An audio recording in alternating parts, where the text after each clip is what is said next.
গভীর রাত্রে হযরত ফাতিমা রাদিয়াল্লাহু তাআলা আনহা ইন্তেকাল করলেন।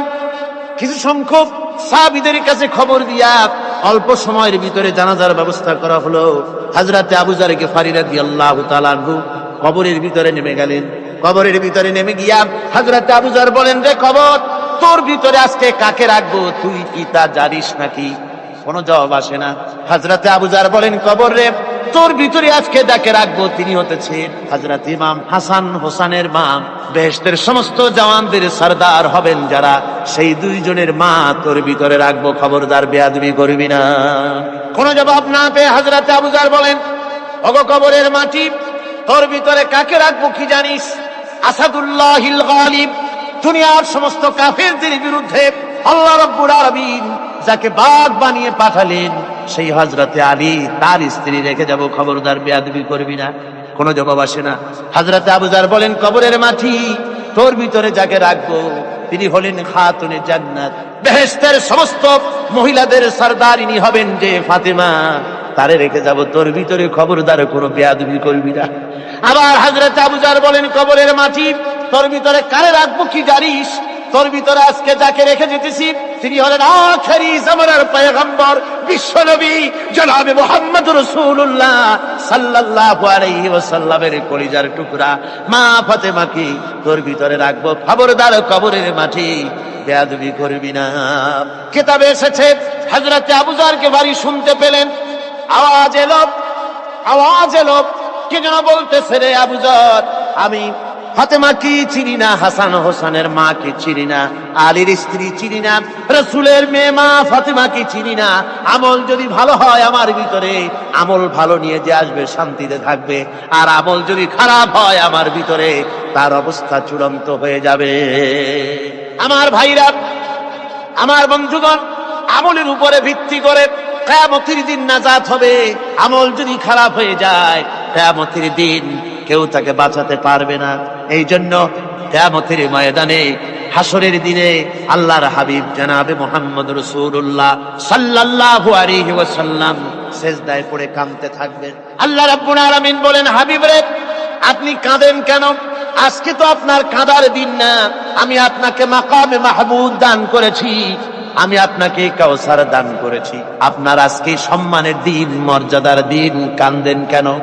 আল্লাহর হাবিব বলবেন, রব্বুল আলামিন, মাকামে মাহমুদ পেয়েছি, কাউসার পেয়েছি, কান্দি এই জন্য আমি দেখতে পাচ্ছি আবার সামনে দিয়া ফেরেশতারা আমার উম্মতগুলি জাহান্নামের দিকে নিয়ে যায়। আল্লাহ রাব্বুল আলামিন বলবেন, ওগো আমার হাবিব, আমি আপনাকে ক্ষমতা দিলাম, আপনার জান্নাতি উম্মতগুলি আপনি বেছে নেন। আল্লাহর হাবিব তার জান্নাতের উম্মতগুলি বাঁচতে থাকবেন। হযরত আয়েশা বলেন, ইয়া রাসূলুল্লাহ, কিয়ামতের ময়দানে লক্ষ কোটি কোটি মানুষের ভিতরে আপনার জান্নাতি উম্মত আপনি চিনবেন কি করে?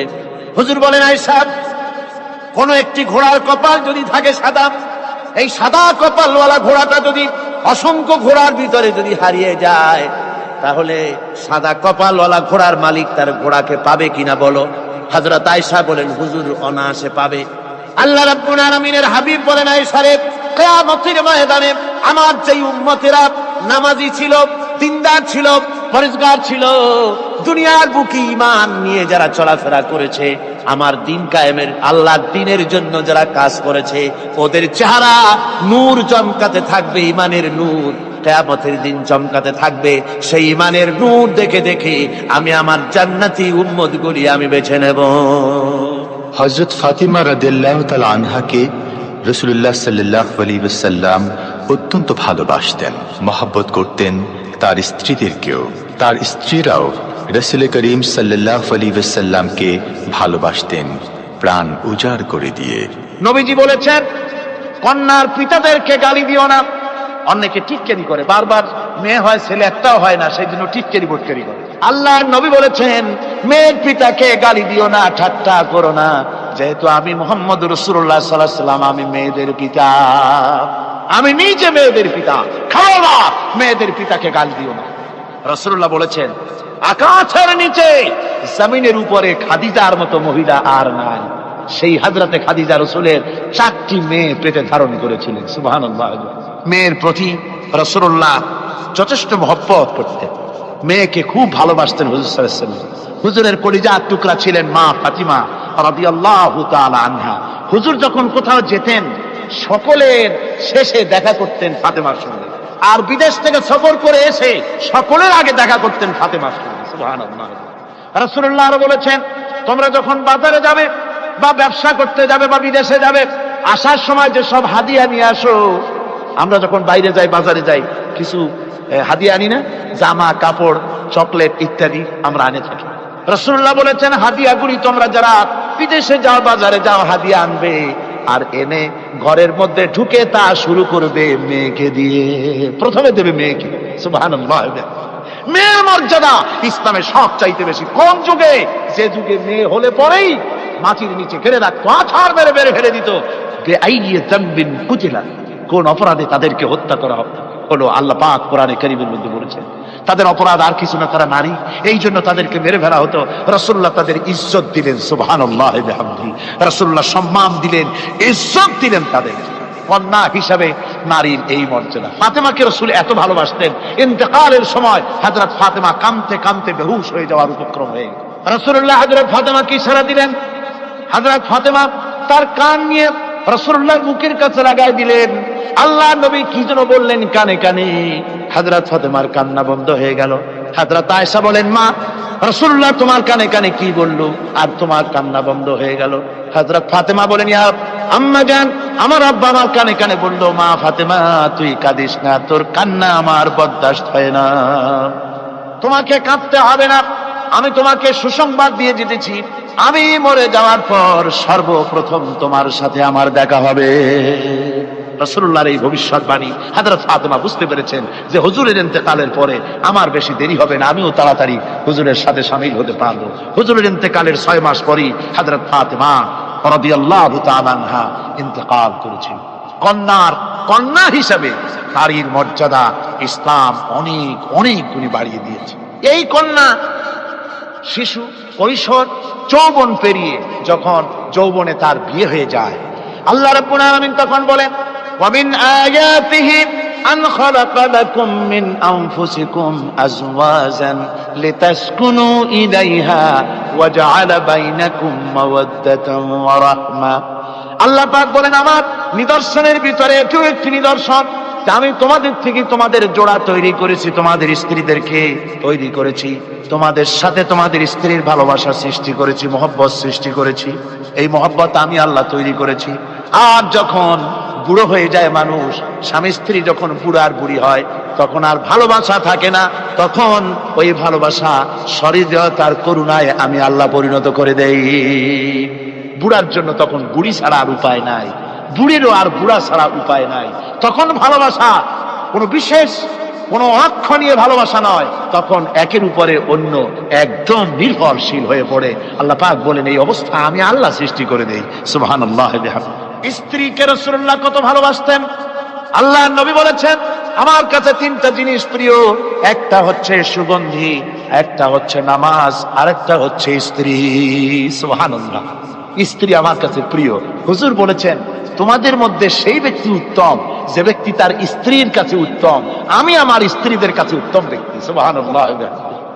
রাসূলুল্লাহ স্ত্রীকে কত ভালোবাসতেন। বিশ্বনবী রাজনৈতিক কর্মকাণ্ড চালাচ্ছেন, যুদ্ধের দামামা বাজতেছে, চতুর্দিকে কত অশান্তি, সবকিছু চলছে, স্ত্রীর হক আদায় করতে ভুলে যাননি। রাতের বেলায় হযরত আয়েশার বয়স কম, তাকে নিয়ে রাসূলুল্লাহ একটু সুযোগ পেয়েছেন, বলছেন, আয়েশা সব তো ঘুমিয়ে, চলো আমরা একটু দৌড়াই। ওই যে দূরে একটা জিনিস দেখা যায়, দৌড় দাও, দেখি কি আগে যায়। দুজনে দৌড় প্রতিযোগিতা করলেন। দৌড় প্রতিযোগিতায় হযরত আয়েশা ফার্স্ট হলেন, হুজুর পিছনে পড়ে গেলেন। হযরত আয়েশা খুব আনন্দ করলেন যে আপনি কিন্তু আমার সাথে দৌড়ে পারলেন।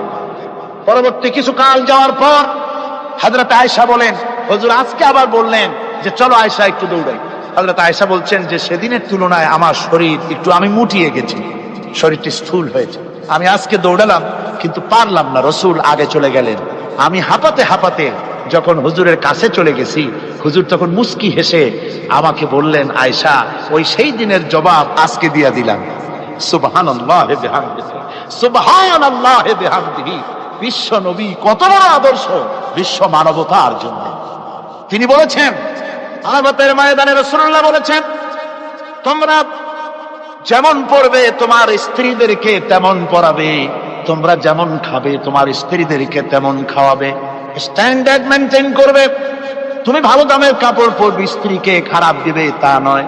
অধিকার দুজনেরই সমান, স্বামী এবং স্ত্রী সমান অধিকার। কিন্তু আমরা তা বুঝতে পারি না, বুঝতে চাই না। আমরা অনেকে মনে করেছি বিয়ে যখন করছি তখন আমি তো নওয়াবজাদা নসরুল্লাহ খান, আর বউ তো কেনা দাসী না, সে কিন্তু দাসী না, তার মর্যাদা আছে, তার সম্মান আছে। তার সম্মান আপনাকে দিতে হবে, রাসূলুল্লাহ দিয়েছে, আপনাকেও দিতে হবে। রান্না বান্না হতে দেরি হয়, কত গালাগালি শুনতে হয় নারীকে। আল্লাহর নবীর স্ত্রী হযরত আয়েশা বলেছেন, আল্লাহর নবী কাজ করে, মানুষের সঙ্গে কথা বলে, রাষ্ট্রীয় দায়িত্ব পালন করে ঘরের ভিতরে এসে যখন দেখেছেন রান্না হতে দেরি আছে, রাসূলুল্লাহ বিরক্ত হন নাই, ভ্রু কুঞ্চিত করেন নাই, চোখ মোটা করেন নাই, আমাকে কোনো কথা শোনার নাই, বরং আমার কাছে বসে রান্নায় আমাকে সহযোগিতা করেছেন। সুবহানাল্লাহ বিহামদি। এই হলো আল্লাহর রাসূল, এই হলো বিশ্ব নবী। স্ত্রীর সঙ্গে কি মহব্বত! সুবহানাল্লাহ। হুজুর মহব্বত করতেন স্ত্রীদেরকে। রাসূলুল্লাহর ঘরে দৌলত ছিল না, কিন্তু মহব্বত দিয়ে ভরা ছিল ঘরটা। হুজুরের ঘরে ফ্রিজ নাই, এসি নাই, হুজুরের ঘরে কার্পেট নাই, হুজুরের ঘরের মধ্যে জাজির নাই, তোশক নাই, বড় বড় কম্বল নাই, আরামের কোনো জিনিস নাই, মডার্ন ইকুইপমেন্টস কিচ্ছু নাই, দৌলত নাই, কিন্তু মহব্বত দিয়ে ঘরটা ভরা। হযরত আয়েশা বলেছেন, আমি পানি পান করে, যখন আমি পানি পান করে গ্লাস রেখে দিতাম, আল্লাহর নবী তখন গ্লাসের সেই জায়গায় ঠোঁট লাগাতেন যেখানে আমি ঠোঁট লাগাইয়া পানি পান করেছি। আমি গোশত চিবোতাম, রাসূলুল্লাহ আমার হাত থেকে গোশত টুকরা নিয়া সেই জায়গায় চিবোতেন যেখানে আমি চিবুয়েছি। সুবহানাল্লাহ। আমার ভাইরা, রাসূল তার স্ত্রীদেরকে মহব্বত করতেন, স্ত্রীরাও রাসূলকে মহব্বত করতেন দারুণ ভাবে। একবার হযরত আয়েশা সিদ্দিকা রাদিয়াল্লাহু তাআলা আনহা হুজুরকে গোসল করাতে ছিলেন, মাথার উপরে পানি ঢালতেছেন, হুজুর একটা চকির উপরে বা একটা তক্তার উপরে বসা আছেন। গোসলের পানির ভিতরে রাসূলুল্লাহ দেখতে পেলেন রক্তের মতো কি যেন প্রবাহিত হয়ে যাচ্ছে। হুজুর জিজ্ঞেস করেন, আয়েশা রে, পানির ভিতরে রক্তের মতো কি দেখা যায়? হযরত আয়েশা বলেন, হুজুর আপনি যখন বসেছিলেন অসতর্ক মুহূর্তে তক্তার নিচে আমার একটা আঙ্গুল পড়েছিল, পায়ে আঙ্গুলটা ফেটে বোধহয় রক্ত বেরোতেছে। রাসূলুল্লাহ তাড়াতাড়ি করে উঠলেন আর ওই আঙ্গুলকে ব্যান্ডেজ করে দিলেন। রাসূলুল্লাহ বললেন, আয়েশা রে, আঙ্গুল ফেটে গেছে, একটু আহাহু পর্যন্ত করলে না, এতক্ষণ তুমি কষ্ট করলে কেন? হযরত আয়েশা বলেন, ইয়া রাসূলুল্লাহ, ওটা তো একটা পায়ের আঙ্গুল। আয়েশার কলিজাটা ফেটে যদি রক্ত বেরোতো, রাসূলুল্লাহকে উঠতে বলতে আমি পারতাম না। কি মহব্বত রাসূলের সাথে! হযরত আয়েশা বলেন, হুজুর সাল্লাল্লাহু আলাইহি ওয়াসাল্লাম স্ত্রীদেরকে এত ভালোবাসতেন, আমাদের ঘরে গোশত টোস্ত তেমন রান্না বান্না খুব কম হতো। গোশত রান্না হবে কি, মাসের পর মাস চলে গেছে রাসূলের বাড়িতে, হুজুর স্ত্রীরা বলেছেন আমাদের ঘরে চুলে আগুন জ্বলে নাই, একটু শুকনা রুটি, একটু শুকনা খেজুর আর একটু পানি খেয়ে আমাদের জীবন চলেছে, এরকমের অবস্থা হয়েছে। তারপরে এই অবস্থা চলেছে, এর মধ্যে যদি কখনো একটু গোশত আসছে, হুজুর যখন ছাগল টাগল ইত্যাদি ছাগল দুম্বা জবাও করেছেন, এই দুম্বার গোশত নিয়ে, ছাগলের গোশত নিয়ে রাসূলুল্লাহ নিজে বেরোতেন। হযরত খাদিজার বান্ধবী কোথায় আছে খুঁজে ওই বান্ধবীর কাছে গোশত পৌঁছে দিয়ে আসতে। হযরত আয়েশা বলেন, একদিন আমার ঘুম ভেঙে গেল, দেখি হুজুর আমার কাছে নাই, গেলেন কোথায়? খুঁজতে খুঁজতে যায় দেখি মসজিদে নববীর ভিতরে হুজুর হাত তুলে বসে আছেন, মোনাজাত করতেছেন। আমি পেছনে কি হাত তুলি, আমি শুনতে পাচ্ছি নবীজি দোয়া করছেন, রব্বুল আলামিন কিয়ামতের ময়দানে যেদিন সন্তান তার পিতাকে ভুলে যাবে, মা তার সন্তানকে হারায় ফেলবে, ওই কঠিন হাসরের ময়দানে আমি যেন আমার খাদিজাকে হারাইয়া না যাই। মুনাজাতের শেষে হযরত আয়েশা বলেন, ইয়া রাসূলুল্লাহ, খাদিজার কথা আপনার এত কেন বারবার মনে পড়ে? একটা বুড়িরে বিয়ে করেছিলেন 25 বছর বয়সের সময়, 40 বছর বুড়ি, তার কথা কেন এত মহব্বত আপনার মনে পড়ে? তার থেকে যুবতী মেয়ে, সুন্দরী মেয়েকে আপনার স্ত্রী হিসেবে আপনি পান নাই। হুজুর বলেন, আয়েশা রে, খাদিজা সম্পর্কে এমন কথা তুমি আর বলো না, তোমরা সবাই আমার সুখের দিনের স্ত্রী, আর খাদিজা আমার এমন সময় স্ত্রী ছিল যখন মক্কায় আমার আশ্রয় ছিল না, তামাম মক্কা নগরীতে আমার আশ্রয় ছিল না। খাদিজার সঞ্চিত সমস্ত ধনরাশি ইসলাম কবুল করার পর দুহাতে খাদিজা বিতরণ করে দিয়েছে। হযরত আয়েশা বলেন, হুজুর আমার গোস্তাকি মাফ করে দেন, আমি আর এরকম বলবো না। তবে খাদিজা সম্পর্কে আমার এই কিছু একটু শুনান। হুজুর বলেন, এই সারে শোনো, গভীর রাত, যত রাত হোক না কেন, ইসলামের দাওয়াত দিয়ে দিয়ে গভীর রাত্রে আমি যখন বাসায় ফিরেছি, ঘরে এসেছি, দরজায় একটা মাত্র ডাক দিয়েছি, খাদিজা। অমনি দরজা খুলে গেছে। আমি জিজ্ঞেস করেছি, খাদিজা রে, যত রাত্রে আসলাম, যতবার আসলাম, একটা ডাকের বেশি লাগলো না, তুমি কি ঘুমাও না? হযরতে খাদিজা বলেছেন, ইয়া রাসূলুল্লাহ, আমার মনের ভিতরে ভয় থাকে, আল্লাহর রাসূল দিনের খেদমতে বাইরে আছেন, আমি যদি আরামে বিছানায় ঘুমায় থাকি আর নবীজি দরজার কাছে দাঁড়ায় আমারে ডাকাডাকি করবে, উঠতে যদি দেরি হয়ে যায় নবীজির সঙ্গে বেয়াদবি হয়ে যাবে, এই মনে করে আপনি না আসা পর্যন্ত দরজার সাথে পিঠ লাগাই আমি দাঁড়াইয়া দাঁড়াইয়া ঘুমাই। আমার ভাইরা, হযরতে খাদিজার ইজ্জত স্বয়ং আল্লাহ দিয়েছেন। কে দিয়েছে? হাদিস শরীফে এসেছে, রাসূলুল্লাহ জাবালে নূরে বসা, গারে হেরার ভিতরে বসা, হযরতে জিবরাইল রাসূলুল্লাহর সঙ্গে কথা বলতেছেন। একটু পরে হযরতে জিবরাইল বলেন, ইয়া রাসূলুল্লাহ, আমি আর এখানে বসবো না, আমি এখন চলছি। আমি দেখতে পাচ্ছি খাদিজা আসতেছে আপনার জন্য খাবার নিয়ে। খাদিজা যখন আপনার কাছে পৌঁছে যাবে, আপনি খাদিজাকে শুনায় দিবেন, আল্লাহ রাব্বুল আলামিন খাদিজাকে সালাম জানাইছে। সুবহানাল্লাহ। রাসূলুল্লাহর কাছে হযরতে খাদিজা যখন আসলেন, হুজুর বললেন, খাদিজা, আজকে তোমার জন্য দারুণ সুখবর। বলে কি? বলে, আল্লাহ পাক জিবরাইল কেমন উঠে গেল আমার কাছ থেকে, জিবরাইল বলে গেল আল্লাহ তোমাকে সালাম বলেছে। হযরত খাদিজা কেঁদে ফেললেন, বললেন, ইয়া রাসূলুল্লাহ, আমার নারী জন্ম সার্থক, আল্লাহ আমাকে সালাম বলেছে, এর জবাব কেমনে দিতে হয় হুজুর আমি তো জানি না, আপনি আমার পক্ষ থেকে আল্লাহর সালাম কিভাবে দেওয়া লাগে আপনি দিয়ে দিন, আমি তো বুঝি না কেমনে আল্লাহর সালামের জবাব দেব। হুজুর বললেন, খাদিজা, শুধু আল্লাহ নয়, জিবরাইলও তোমাকে সালাম বলে গেছে। হযরতে খাদিজা বললেন, হযরত জিবরাইলকে আমার সালামের জবাবটা ওয়ালাইকুম আসসালাম বলে দিন। হযরত খাদিজার এই মর্যাদা ছিল। আমার ভাইরা, রাসূল পাক সাল্লাল্লাহু আলাইহি ওয়াসাল্লাম এভাবে মহব্বত করেছেন স্ত্রীদেরকে। সুতরাং স্বামী স্ত্রীর মহব্বত আল্লাহ জান্নাতি নিয়ামত। কি নিয়ামত? যে ঘরের মধ্যে স্বামী স্ত্রীর মধ্যে মিল মহব্বত আছে, এটা বেহেশতের মতো, আর যেখানে মিল মহব্বত নাই, এটা জাহান্নামের মতো। ঠিক কি? সুতরাং মহব্বত করুন, বেশি বেশি স্যাক্রিফাইস করুন, বেশি বেশি স্যাক্রিফাইস। নারীদের ব্যাপারে বলা হয়েছে, পুরুষকে বলা হয়েছে অধিকার আদায় করো, সব ব্যাপারে সমান অধিকার, কিন্তু নারীকে একটা ব্যাপারে বলা হয়েছে, নারী শোনো, পুরুষের মর্যাদা তোমার চাইতে আল্লাহ রাব্বুল আলামিন বেশি দিয়েছেন। আর রিজালু কাওয়ামুনা আলান নিসা, নারীদের উপরে পুরুষের প্রাধান্য আল্লাহ পাক দান করেছেন। একদিন একজন সাহাবী বলেছিলেন, ইয়া রাসূলুল্লাহ, জংলি উট দেখলাম আপনার পায়ের উপরে সেজদায় পড়ে গেল, আপনি যদি আমাদেরকে অনুমতি দিতেন না, আপনাকে আমরা সেজদা করতাম। আল্লাহ নবী বললেন, মানুষ মানুষকে সেজদা করা, এ পারমিশন যদি আমি দিতাম, তাহলে দুনিয়ার সমস্ত স্ত্রীদেরকে বলতাম তারা যেন তাদের স্বামীকে সেজদা দেয়। স্বামীর মর্যাদা এখানে বেশি। সুতরাং অধিকার সমান, কোনো সন্দেহ নাই, কিন্তু স্বামীর একটা আলাদা মর্যাদা আছে, সেই সম্মানও তাকে দিতে হবে। এরপরে এই সমান অধিকারের ভিত্তিতে স্বামী স্ত্রী চলতে থাকে, মাঝখানে আল্লাহ পাক তাদেরকে সন্তান দান করেন। আল্লাহ তাদেরকে, নারীকে লেখাপড়ার অধিকার দিয়েছেন, ইসলাম তাকে লেখাপড়ার অধিকার দিয়েছে, শিক্ষার অধিকার দিয়েছে। হযরত আয়েশা সিদ্দিকা রাদিয়াল্লাহু তাআলা আনহা শিক্ষয়িত্রী ছিলেন, হাফেজা ছিলেন, হাদিসের হাফেজা ছিলেন, কোরআনের হাফেজা ছিলেন, হাজার হাজার সাহাবায়ে কেরামদের তিনি ওস্তাদ ছিলেন। সুবহানাল্লাহ।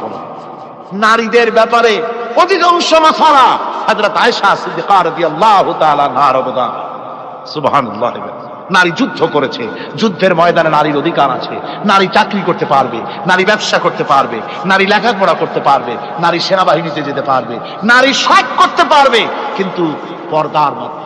জনৈক সাহাবী ইসলাম গ্রহণ করার পরও রাসূলুল্লাহ সাল্লাল্লাহু আলাইহি ওয়াসাল্লামের কাছে অনুশোচনা করছিলেন তার কন্যা সন্তান নিজ হাতে হত্যা করার জন্য।